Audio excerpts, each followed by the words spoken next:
नमस्कार दोस्तों, टीम आयाम के यूट्यूब चैनल पर आपका स्वागत है। इंडियन ज्योग्राफी में हम नदियां पढ़ रहे हैं और नदियों में हमने सिंधु नदी पढ़ना शुरू किया था। हिमालय नदी तंत्र की तीन बड़ी नदियों का परिवार है। सिंधु नदी का परिवार, गंगा नदी का परिवार और ब्रह्मपुत्र नदी का परिवार। हम पहला परिवार पढ़ रहे थे, सिंधु नदी का परिवार, और पिछले लेक्चर में हमने सिंधु नदी के बारे में सामान्य जानकारियाँ इकट्ठा की और उसकी सहायक नदियों के बारे में पढ़ा, कहाँ से उसका उद्गम होता है और कहाँ पर जाती है, चीजें अपन बड़ी। थोड़ा सा इसका अंतिम पार्ट बचा हुआ था, उसको हम पूरा कर लेते हैं। तो हम यहाँ सिंधु नदी पढ़ रहे थे। सिंधु का उद्गम हमने देखा कैलाश मानसरोवर के नजदीक बोखरचू हिन्नत से होता है और वो बहती हुई इस तरह से अंततः पाकिस्तान में चली जाती है और इसका कहाँ गिरती है, आखिर में ये अरब सागर में गिर जाती है। तो अंत कहाँ होता है सिंधु नदी का? अरब सागर में ये गिर जाती है। इसकी सहायक नदियां अपन ने पढ़ी थी, ऊपर वाले तट की, मतलब जो ऊपर का दाया तट होगा उसकी सहायक नदियां है श्योक, नुब्रा, गिलगिट, कुर्रम, काबुल, गोमल। ये नदियां ऊपरी तट की, मतलब दाएं तट की, पाकिस्तान वाले साइड से अपन कहें तो ऊपरी तट की सहायक नदियां हैं। और इस नीचे वाले तट से, मतलब बाएं तट की सहायक नदियां, ये तो आपको याद रखनी है, झेलम, चेनाब, रावी, व्यास, सतलज, और बाकी वाली में जस्कर, शिगर, सुरा और द्रास। ये नदियां भी आपको यहाँ पर याद रखनी है। इसके बाद अपन देखते हैं कि सिंधु नदी इस तरह से गति करती हुई पाकिस्तान की ओर चली जाती है और पाकिस्तान में ये नदी अंततः पाकिस्तान में बहती हुई अरब सागर में गिर जाती है। अब आगे अपन इसमें पढ़ते हैं कि इसकी बाकी जो सहायक नदियां हैं, मुख्य सहायक नदियां हैं, उनके बारे में अपन जानकारी प्राप्त करेंगे। कौन सी जो 4-5 नदियां हैं, झेलम, चेनाब, रावी, व्यास और सतलज, ये जो 5 नदियां हैं, इन पांचों नदियों के बारे में अपन थोड़ा बहुत पढ़ेंगे, क्योंकि ये इसकी मुख्य सहायक नदियां और फेमस भी है, बड़ी नदियां हैं। तो इनके बारे में अपन जानकारी लेंगे कि झेलम, चेनाब, रावी, व्यास और सतलज ये कहाँ से इनकी गति होती है, ये अपन यहाँ इस लेक्चर में देखने का प्रयास करेंगे। सिंधु के बारे में अपन ने पढ़ लिया, 2-3 लाइनें और लिख लीजिए। सिंधु गिरती कहाँ है? अरब सागर में, पाकिस्तान की मुख्य नदी है। ये इसका अंत कहाँ होता है? अरब सागर की खाड़ी में जाकर के ये गिर जाती है। और इसके बारे में अपन ने बाकी पिछले लेक्चर में पढ़ लिया था। अब अपन देखते हैं सिंधु की जो सहायक नदियां हैं उनके बारे में, उनका उद्गम कहाँ से होता है, वो कहाँ से कहाँ तक बहती है, उनके बारे में कोई जानकारी है तो उनका अपन देखते हैं। तो सिंधु की सहायक नदियों में अपन सबसे पहले क्या देखेंगे? झेलम को पढ़ेंगे। सिंधु की सहायक नदी, हम सिंधु का ही परिवार पढ़ रहे हैं तो सिंधु की नदियों को अपने एक एक करके, जो मुख्य और महत्वपूर्ण नदियां हैं उनको एक एक करके उनके बारे में थोड़ी बहुत जानकारी रखनी है। देखो, नदियों का जो चैप्टर है ना, इसमें आप क्या करेंगे, एक साथ सारा याद नहीं करेंगे। एक साथ सारा सब कुछ याद करने से क्या होता है कि बहुत जरा मिक्सअप हो जाता है। तो नदियों के अंदर आप एहतियात बरते। नदियों में क्या करें, पहले उसकी सहायक नदियां रखें, फिर उनमें क्या करें, एक एक को रखें और उनका सिर्फ उद्गम याद करें। अगले राउंड में कहाँ से बहती है, उसके किनारे कौन से शहर है, उन पर जाएं। ठीक है, फिर कोई उनकी विशेष जानकारी हो उसको पढ़े, कोई जल विद्युत परियोजना वगैरह वो अपन आगे पढ़ेंगे, वो अगर कोई है तो वहां से पढ़े। ऐसे स्टेप बाय स्टेप नदियों को कवर करें। एक साथ सभी नदियों की सभी जानकारियां इकट्ठा करने से क्या होगा, हम मिक्सअप हो जाएंगे और वो ढंग से ना तो अपने को मेमोराइज हो पाएगी और अंततः सब कुछ मिक्सअप हो जाएगा और वो वापस हम भूलने की ओर चले जाएंगे। तो मेरा आपसे सुझाव रहेगा कि नदियों को स्टेप बाय स्टेप पढ़ें। एक में अगर पहली बार में उद्गम देख रहे हैं, अगली बार में हम उसके कोई दर्रा नजदीक आ रहा है वो देखेंगे, फिर देखेंगे कि कौन से राज्य से चलती है। हालांकि मैं तो आपको एक साथ ही पढ़ाऊंगा, पर आप अगर जब मेमोराइज करें चीजों को, आप जब उनका संकलन रखें, याद करने का दौर जब शुरू करें, तब थोड़ा सा इस तरीके से याद करिएगा ताकि याद करने में आपको आसानी हो। तो पहले अपन किसको पढ़ेंगे? झेलम नदी को। झेलम नदी, इसका एक अन्य नाम है वितस्ता। हालांकि पूछा वैसे खास नहीं जाता, फिर भी मैं अन्य नाम चर्चा में है तो लिखा देता हूं, वितस्ता नदी। ठीक है, तो सबसे पहले हमें नदियों का उद्गम देखना होगा। सबसे पहला काम आपका क्या होगा, किसी भी नदी को पढ़े, शुरुआत कहां से होती है उस नदी की, हम इस चीज को जरूर देखेंगे, कौन सी नदी कहां से निकलती है। तो झेलम नदी कहां से निकलती है? वेरीनाग झील से। इसका उद्गम कहां पर है? वेरीनाग झील, कश्मीर घाटी में है। वेरीनाग झील कहां पर है? कश्मीर घाटी में वेरीनाग झील है। पीर पंजाल श्रेणी आपने सुनी होगी, उसी पीर पंजाल श्रेणी के अंदर जब हिमालय को पढ़ा उस समय हमने पीर पंजाल धौलाधर श्रेणियां पढ़ी थी। तो वहां जो पीर पंजाल श्रेणी थी, उस पीर पंजाल श्रेणी में एक झील है कश्मीर घाटी के अंदर, और झील का नाम है वेरीनाग झील। उस वेरीनाग झील से झेलम नदी का उद्गम होता है। ठीक है, इसका अन्य नाम, दूसरा नाम भी है शेषनाग झील, इसको बोलते शेषनाग झील। जिस झील के आगे नाग जुड़ जाए वहां आप अगर कहीं फंसे हुए हो, अगर आपको एग्जाम में आपके पास 20 सेकंड का 10 सेकंड का टाइम बचा हुआ है और कभी आपको लगे कि कोई झील का राज्य बताना हो, जिस झील के आगे नाग शब्द लगा हुआ हो, तो ऊपर वाले को याद करके अगर मानते हो आप किसी को, तो नाग लगी हुई झील को आप जम्मू कश्मीर का पार्ट बना करके कर सकते हैं, अधिकतर वो सही हो जाएगा। तो एक तरह से तुक्का अपने को फिट करना है। तो वेरीनाग झील जो है वो कश्मीर घाटी में, और ये झेलम नदी का उद्गम स्थल मानी जाती है। मतलब यहाँ पर ये जो इलाका है, इस इलाके को अपन क्या कहेंगे, थोड़ा मिटा रहा इसको ना, ये जो इलाका है इसे अपन क्या कहेंगे, इस इलाके को अपन कहेंगे कि ये कोई वेरीनाग झील है और ये झेलम नदी का उद्गम स्थान है। यहां से झेलम नदी इस तरह से गति करना उत्तर पश्चिम की ओर बहती है। यहां से नदी निकलती है, यहां से उत्तर पश्चिम की तरफ गति करती है। मतलब यहां से जब नदी निकलती है तो यहां से निकलने के बाद झेलम नदी उत्तर पश्चिम की ओर बहती है, उत्तर पश्चिम की ओर बहती है, गति करती है और कहां पहुंचती है,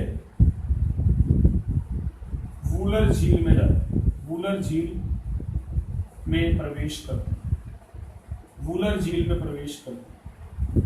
झेलम नदी कश्मीर में वेरीनाग झील से निकलने के बाद उत्तर पश्चिम की ओर गति करती है और यहाँ पर जो झील आएगी उस झील का नाम क्या होगा, वूलर झील।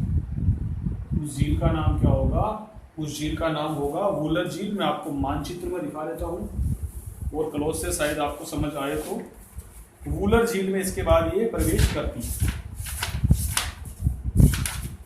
यहां से, ये कश्मीर का पार्ट है, यहां से ये नदी निकलती है, यहां से बही आगे श्रीनगर की तरफ चलेगी, उत्तर पश्चिम का इलाका है, यहां वूलर झील में प्रवेश करती है और वूलर झील से यूं बढ़ते हुए भारत पाकिस्तान सीमा रेखा के साथ बहती हुई अंततः पाकिस्तान में प्रवेश कर जाती है। तो ये इस वूलर झील में ये नदी प्रवेश करती है। वूलर झील के बाद ये अंततः जो है यहाँ से वूलर झील से आगे जो है यूं चलेगी, फिर यूं आएगी, फिर यूं करके फिर पाकिस्तान, भारत पाकिस्तान सीमा के साथ बहती हुई पाकिस्तान में प्रवेश कर जाएगी। मतलब वूलर झील के आगे कुछ ज्यादा जानकारी अपने को इसमें नहीं रखनी। वूलर झील के बाद में ये कैची मोड़ लेती है, ऐसा हल्का सा मोड़ लेती है इधर से, और मोड़ लेकर के फिर भारत पाकिस्तान की सीमा के साथ साथ रहेगी और फिर पाकिस्तान में प्रवेश कर जाएगी। ये इस वूलर क्या नाम झेलम नदी की कहानी हुई। हम कह सकते हैं कि अनंतनाग से बारामूला तक, अनंतनाग से बारामूला तक नौकागम्य है। तो खास बात नहीं है, इसको ऐसे ही किताबों में लाइन मिलती है तो हम याद कर लेते हैं। यहाँ अनंतनाग है, अनंतनाग से लेकर बारामूला तक ये जो इलाका होगा यहाँ पर इसमें नौकागमन होता है।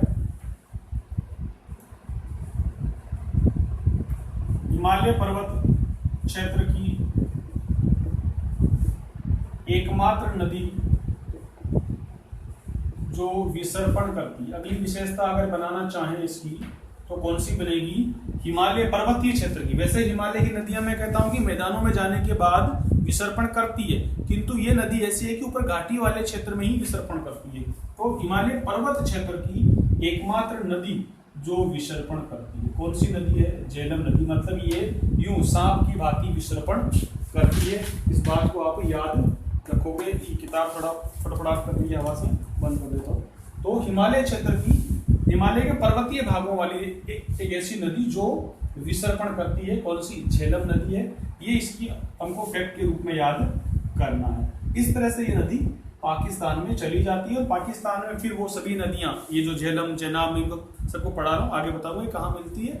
और फिर इसमें अंततः ये नदियां सभी मिलकर के सतलज नदी के रूप में सिंधु नदी में मिठानकोट में मिल जाती है। लिखा हुआ उस फैक्ट को मैं तो ये यहां तक हमने देखा। अब इसकी हम देखते हैं कि सहायक नदी कौन सी। झेलम की सहायक नदी कौन सी? झेलम की सहायक नदी कौन सी? झेलम की सहायक नदी याद रखोगे किशन नदी। एक चीज याद करना, अब यहां पर इनके आपको दाएं बाएं की याद करने की आवश्यकता नहीं। सभी नदियों की दाएं बाएं याद करना मुश्किल होता है, बहुत टफ हो जाता है। जीके पूछता है, जीएस पूछता है, आपको पीएचडी नहीं करनी यहाँ पर। मुख्य नदी, बड़ी नदी की तो हम दाएं बाएं तट की नदियां याद कर लेते हैं, सभी की नहीं करनी। अब झेलम की दाएं बाएं याद करेंगे, फिर चेनाब की करेंगे तो बहुत सारा हो जाएगा, इतना मेमोराइज नहीं हो पाता। तो मेरी सलाह यह है कि मुख्य नदी जो होती है ना, उसकी तो अपन दाएं बाएं तट की नदियां याद कर लेते हैं, या फिर जो बहुत ज्यादा चर्चा में रहे उसकी अलग बात है। बाकी जो नदियां होगी, एक आधी होगी, उनको अपन डायरेक्ट ही याद करने कि झेलम की सहायक नदी कौन सी है? किशन गंगा नदी झेलम की सहायक नदी है। ये यहाँ पर आगे चली। फिर आगे की जो बात करनी है, ये पाकिस्तान में जाने के बाद, पाकिस्तान में जाने के बाद ये क्या करती है? चेनाब से मिल जाती है। आगे पढ़ा रहा हूं चेनाब नदी, वो लिखिए। पाकिस्तान के ट्रिम्फू, जगह का नाम क्या है? ट्रिम्फू में चेनाब में मिल जाती है। चेनाब में मिल जाती है। कौन सी नदी? झेलम नदी। पाकिस्तान में जगह कौन सी है? ट्रिम्फू। इस ट्रिम्फू में ये चेनाब नदी में मिल जाती है। कौन सी नदी? झेलम नदी। तो ये झेलम की यात्रा हमने देखी। झेलम वेरिनाग झील से इसका उद्गम होता है, उत्तर पश्चिम की ओर ये नदी बहती है, वूलर झील में प्रवेश करती है, वहां से फिर मोड़ लेकर इधर भारत पाकिस्तान सीमा के समानांतर बहती है और पाकिस्तान में अंततः प्रवेश कर जाती है। इसकी सहायक नदियों में किशन गंगा है और एक ही नदी याद रखेंगे, दूसरा इसका अन्य नाम शेषनाग झील है।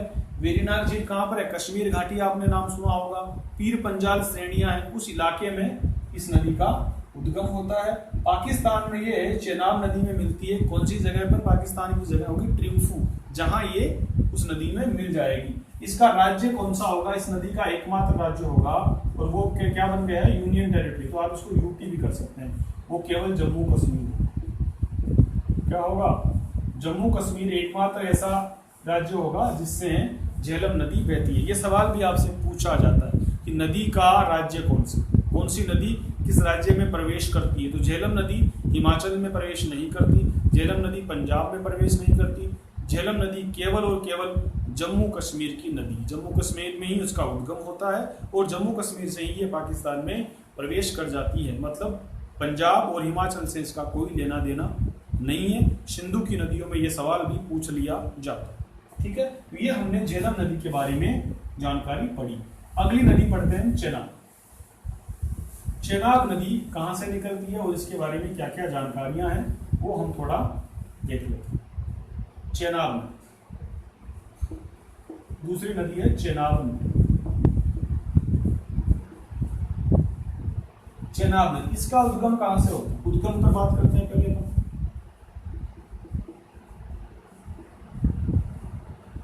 इसका उद्गम होता है बारालापचा दर्रे से।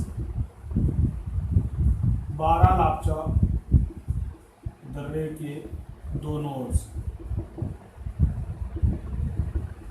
चेनाब नदी का उद्गम कहां से होता है? बारालापचा दर्रे के दोनों ओर से, मतलब बारालापचा दर्रे से। वापस हम उसको आप रिकनेक्ट करेंगे। हमने जब हिमालय प्रदेश पढ़ा, हिमालय में हमने देखा था हिमाचल के दर्रे, बारालापचा दर्रा, रोहितांग दर्रा, शिपकिला दर्रा, 3 दर्रे अपन ने हिमाचल के मुख्य दर्रों के रूप में पढ़े थे। उन दर्रों में हमने देखा कि एक दर्रे का नाम था बारालापचा। तो उसी बारालापचा दर्रे से चेनाब नदी निकलेगी। ये दोनों ओर से क्यों लिखा है? यहां से ये नदी 2 धाराओं के रूप में निकलती। बारालापचा दर्रे से चेनाब नदी 2 धाराओं के रूप में निकलती है। बारालापचा दर्रे से चेनाब नदी यहाँ पर हिमाचल के क्षेत्र में, यहाँ आपको जो है बारालापचा दर्रे से आपको हिमाचल के बारालापचा दर्रे से आपको चेनाब नदी 2 धाराओं के रूप में निकालनी। मान लो ये दर्रा है कोई, ठीक है, और इस दर्रे के दोनों ओर से, यहाँ से और यहाँ से ये नदी फिर यूं आकर यूं मिल जाएगी। यहाँ पर ये एक नदी में मिल जाएगी, 2 धाराएं निकलती है। ठीक है, उन दोनों धाराओं को उनका अलग अलग नाम है, चंद्र और भागा, 2 धाराओं के रूप में निकलती है। मैं लिख देता हूँ आगे जानकारी। जिला कौन सा होगा इसका? लाहौल स्पीति। कौन सा जिला होगा? लाहौल स्पीति जिला। लाहौल स्पीति का नाम सुना ना, वहां लाहौल जिले से ये नदी निकलती है। 12 लापचा दर्रा, आप याद रखिएगा, 2 धाराओं के रूप में। क्या लिखेंगे? 2 धाराओं के रूप में, मतलब छोटी नदियां ही कह लो।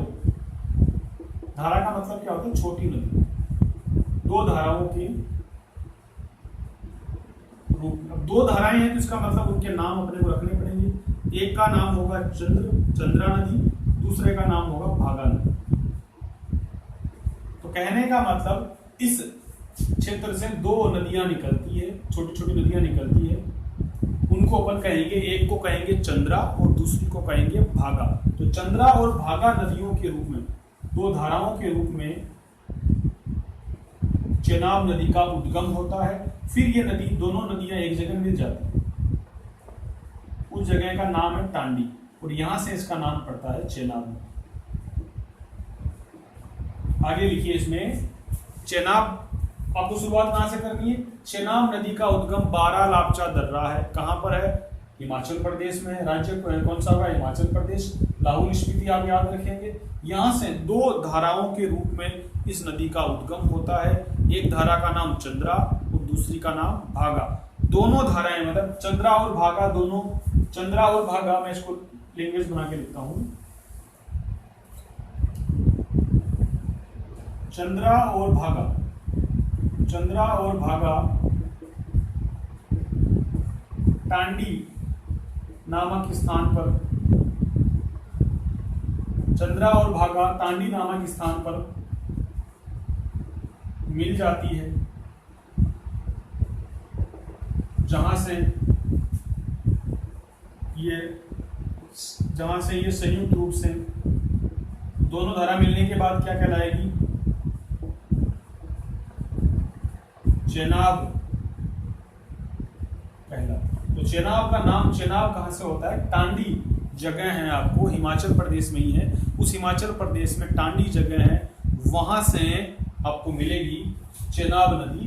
ये इसका उद्गम यहाँ से होता है। फिर ये इधर कश्मीर की तरफ चली जाएगी, ठीक है। फिर किश्तवाड़ से कैची मोड़ लेकर के ये भी पाकिस्तान की ओर मुड़ जाएगी। ये यहाँ थोड़ा अपन को याद करना है। यहाँ से जब ये टांडी मिल जाती है, उसके बाद आगे की ओर गति करती है। फिर ये कश्मीर में प्रवेश करती है। कश्मीर में यहाँ जब इसका नाम चेनाब पड़ जाता है, उसके बाद ये गति करती हुई कहाँ जाती है? कश्मीर में प्रवेश करती है। किश्तवाड़ और रियासी के बाद यह पाकिस्तान में प्रवेश करती।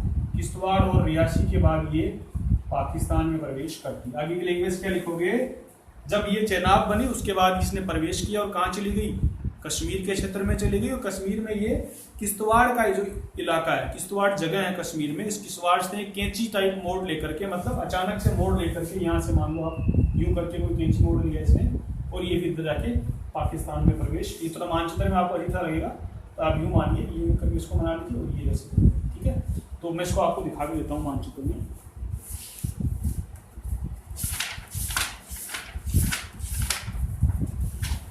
यहाँ से निकलेगी चंद्रभागा 2 धाराओं के रूप में। ये यहाँ पर कश्मीर में आई, यहाँ से मोड़ लिया, फिर इस मोड़ के बाद ये यूं करते हुए पाकिस्तान में प्रवेश करेगी। ये नदी यहाँ होगी, दिखा रहा हूँ, ये नदी होगी, ये होगी चेनाब नदी। तो इस तरह से हम देख रहे हैं कि चेनाब नदी पाकिस्तान में अंततः चली जाएगी। और हमने देखा कि झेलम और चेनाब ट्रिम्फू नामक जगह पर एक दूसरे से मिलती है। दोनों का मिलन पॉइंट भी हम इसको पहले भी लिख चुके हैं कि ये ट्रिम्फू में, पाकिस्तान में ट्रिम्फू में झेलम और चेनाब मिल जाती है। ये हम चेनाब के बारे में याद करेंगे। चेनाब का अन्य नाम क्या बनेगा? अश्किनी।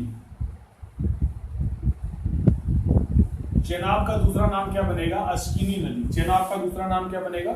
अश्किनी नदी। और चेनाब नदी की सहायक नदियां कौन कौन सी?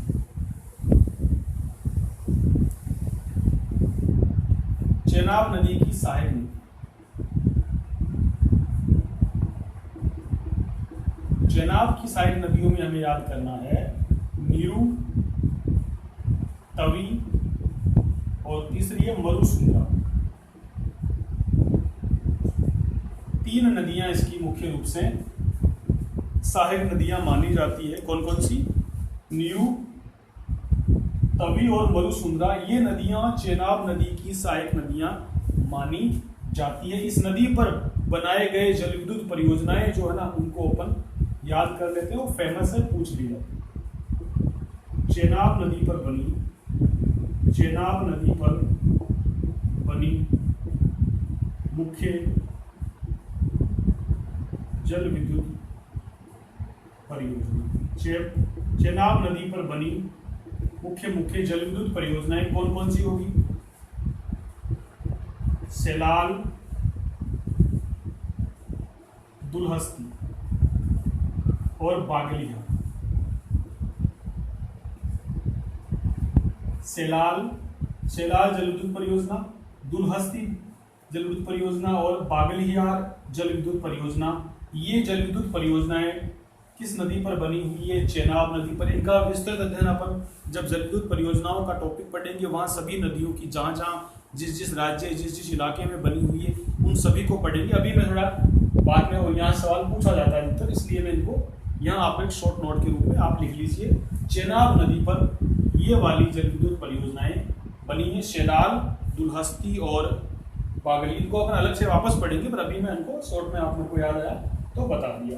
तो ये कहानी बनी चेनाब के बारे में। 180 किलोमीटर लंबी है भारत में कितनी लंबी है? 180 किलोमीटर लंबी। लंबाई विषय तो पूछ नहीं जाएगी आपको, क्योंकि यहाँ पर इनकी लंबाइयों का खास संबंध नहीं। बड़ी नदियों की लंबाई आपको याद करनी है। 180 किलोमीटर लंबी चेनाब नदी की लंबाई। और मैं सबसे, जब ये नदियां हो जाएगी, सिंधु नदी का पूरा परिवार जब पढ़ लेंगे, उसके बाद एक टेबल बना लेंगे अपन क्योंकि लंबाइयों की, वहां से भी आपको वापस रिवाइज करके याद हो जाएगा। तो इस तरह से अपन ने देखा चेनाब नदी के बारे में। चेनाब नदी हमने पढ़ी। इसके बाद में अपन देखते हैं रावी नदी। रावी नदी। तीसरी नदी कौन सी है? रावी नदी। वही काम, पहला काम क्या होगा? उद्गम पढ़ना है आपने। रावी नदी का उद्गम कौन सा है? रावी नदी का उद्गम कौन सा होगा? ये आपको आसान है, हल्का सा ट्रिक या जुगाड़ करके आप याद कर लोगे। मैं लिख रहा हूं, फिर आपको याद, कंफ्यूजन मिटाने के लिए कैसे याद करना बता दूंगा। उद्गम इसका होगा रोहितांग दर्रा।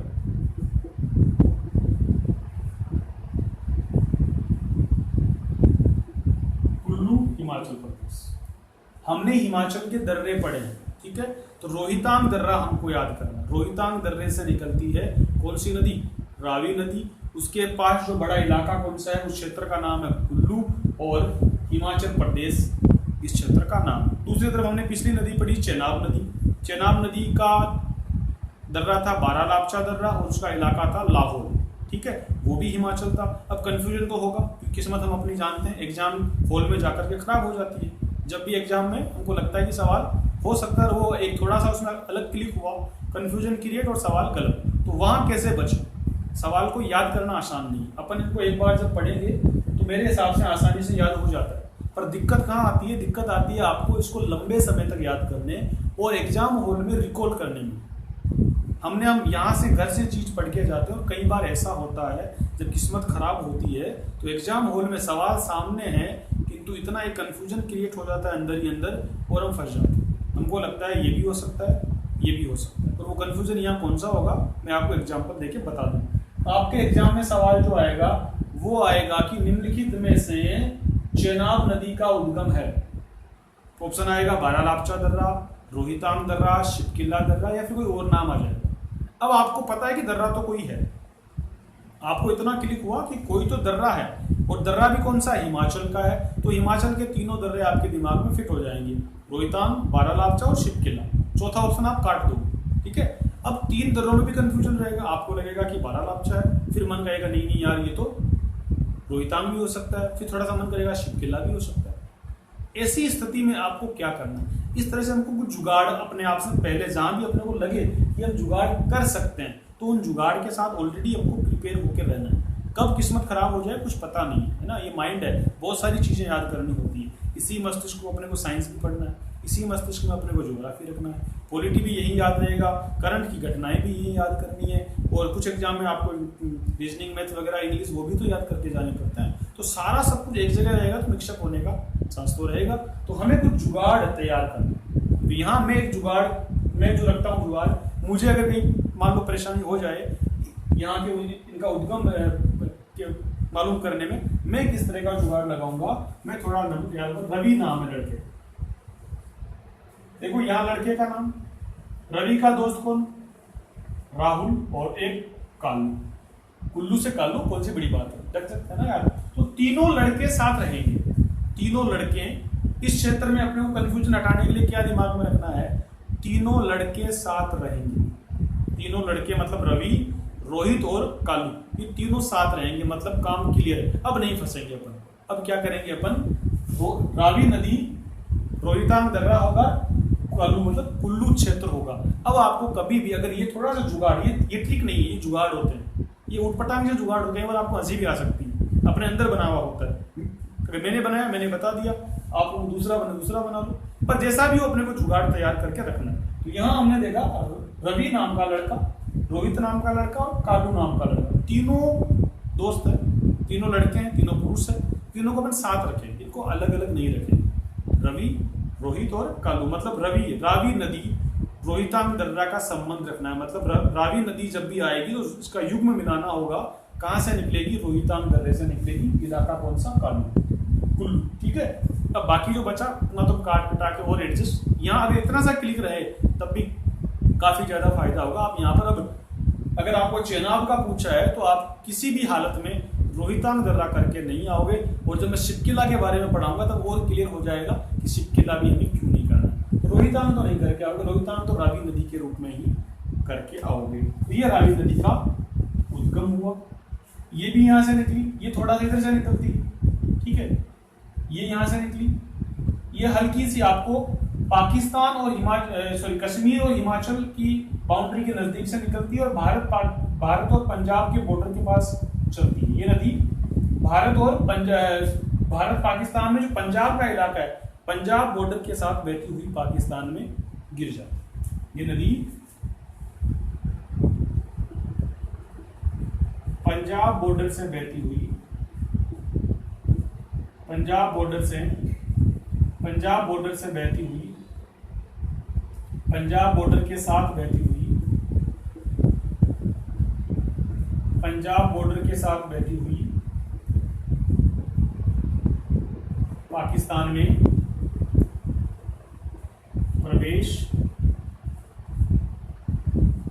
कर। कुछ ज्यादा जानकारी इसके साथ अपने को अटैच नहीं करनी होती, केवल उद्गम याद रखो। थोड़ा सा कश्मीर की तरफ गई है नदी, ठीक है, और ये इधर से ऐसे करके कश्मीर और पंजाब हिमाचल के क्षेत्र के साथ साथ गई, फिर पंजाब में प्रवेश किया, और पंजाब और पाकिस्तान, पंजाब बॉर्डर मतलब पाकिस्तान के साथ जो पंजाब का बॉर्डर लगता है उसके समांतर उसके साथ साथ गई, और अंततः पाकिस्तान में प्रवेश कर गई। इसका मैं आपको मानचित्र में भी दिखा देता हूं कि किस तरह से अपने को ये वाला याद करना है। ये यहाँ से निकलेगी, ये रावी नदी, ये उद्गम मैंने बताया रावी नदी पीर पंजाल और धौलाधर श्रेणियों को अपवाहित करती है, मतलब पीर पंजाल और धौलाधर श्रेणियों से बहती है। यहाँ से निकली इस तरह से, यहाँ ये जम्मू कश्मीर और ये हिमाचल का क्षेत्र, ठीक है, तो पंजाब हिमाचल जम्मू कश्मीर के इस क्षेत्र से निकली, और भारत और पाकिस्तान का जो पंजाब वाला बॉर्डर है, इस बॉर्डर के साथ साथ बहती हुई अंततः पाकिस्तान में प्रवेश कर जाती है। एक और जानकारी हल्की सी अपन एक्स्ट्रा याद कर लेते हैं। पीर पंजाल व धौलाधर श्रेणियों को अपवाहित करती है। अपवाहित मतलब यहां से निकलती है, इनके पास से गुजरती है। पीर पंजाल और धौलाधर श्रेणियों को अपवाहित करती है। धौलाधर के तो उत्तर से निकलती है, मतलब धौलाधर श्रेणी जो होगी उसकी उत्तर की साइड से निकलेगी, और पीर पंजाल के पश्चिम से, पीर पंजाल यहाँ होगी, इसके पश्चिम दिशा से ये गुजरेगी। तो धौलाधर और पीर पंजाल श्रेणियों के पास से ये नदी गुजरती है। नदी का नाम रावी नदी, उद्गम आपको याद रख लिया ना, रावी नदी मतलब रावी, रोहित और कालू तीनों दोस्त है, इनको अपने को हमेशा साथ रखना है। ये हम सिंधु नदी की सहायक नदियों के बारे में जानकारी प्राप्त कर रहे हैं। टाइम हो गया, अभी इसको आधे घंटे तक ही रखेंगे अपन, और इसके बाद बाकी जो नदियां होगी अब कौन सी बचेगी, व्यास बचेगी और सतलज बचेगी। एक भूगर्भिक नदी होगी, अंदर बहती है सरस्वती, उसके बारे में ज़्यादा जानकारी की जरूरत नहीं है, थोड़ा सा याद करेंगे। इस प्रकार से अगले लेक्चर में सिंधु नदी तंत्र को कंप्लीट करेंगे और कोई छोटी मोटी जानकारियां बची रह जाती है कई बार, उनको भी एक साथ क्लियर करेंगे। इस लेक्चर में इतना ही, बाकी की जानकारियां, बाकी सिंधु तंत्र को अगले लेक्चर में कंप्लीट कर जाएंगे। तब तक के लिए आपको ऑल द बेस्ट, बहुत बहुत धन्यवाद।